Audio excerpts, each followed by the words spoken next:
Uongo. Alikuwa ametuambia ataweka sisi pesa kwa mfuko, akarudi ile kidogo tulikuwa naye akatoa. Alitoa hakutoa. Kwa hivyo sisi tumeamua tunaunda chama yetu ya siasa, na hiyo chama watu ya Kajiado ndio mtaongoza hiyo chama.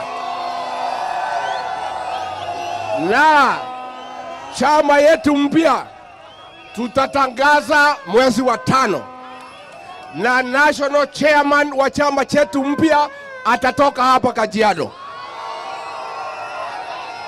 Na hiyo chama tutasimamisha kutoka rais, governor, senator, mbunge, women rep mpaka MCA. Muko tayari?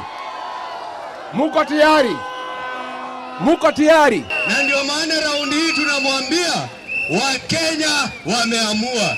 Si ndio? Neguo. Nashikilia Rigiji. Na mshikilia na maombi. Taonyeshwa njia ingine isipokuwa njia ya haki.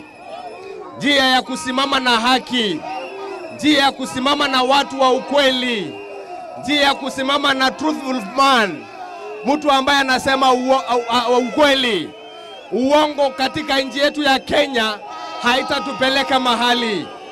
Kudanganya wananchi kwamba kuna barabara, kudanganya wananchi kwamba kuna hospitali ya SHA, kwamba kudanganya wananchi kwamba kuna mijengo, hakuna chochote. Taxes mingi. Sisi hatutawezana na hiyo maneno. Tunasema ya kwamba tutasimama na haki.